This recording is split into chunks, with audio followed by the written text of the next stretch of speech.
Hello everyone. Welcome to this lecture series on quantum mechanics. In today's class, we are going to discuss the postulates of quantum mechanics and the physical meaning of the wave function. Let us start with the first postulate.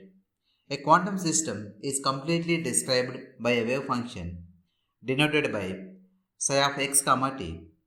This wave function contains all the information about the system. However, the wave function itself does not have direct physical meaning. The physical meaning comes from its modulus square. The modulus square of the wave function, that is psi star multiplied by psi, gives the probability density. So, the probability of finding a particle between x and x plus dx is equals to modulus psi square into dx. Now, let us move to the second postulate.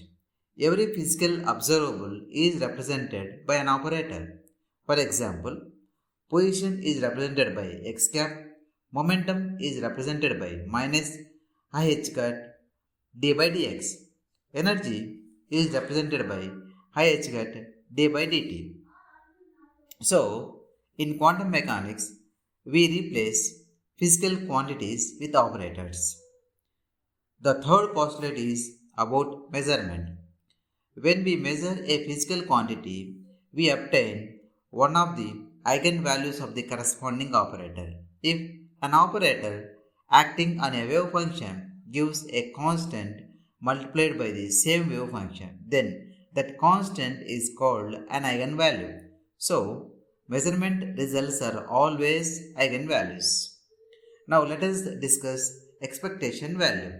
The expectation value represents the average value of a physical quantity. It is calculated using the wave function and the operator. The fifth postulate describes time evolution. The wave function evolves according to the Schrödinger equation. This equation tells us how the system changes with the time. Now, let us discuss the conditions for a valid wave function. A valid wave function must be finite, it must be single valued, it must be continuous, and it must be normalizable. Normalization means the total probability must be equal to 1. So, the integral of modulus psi square over all space is equals to 1. If you are asked what is a wave function, you can answer a wave function is a mathematical function that contains complete information about a quantum system and its modulus square gives the probability density. In the next lecture, we will discuss Schrödinger equation and operators in detail. Thank you.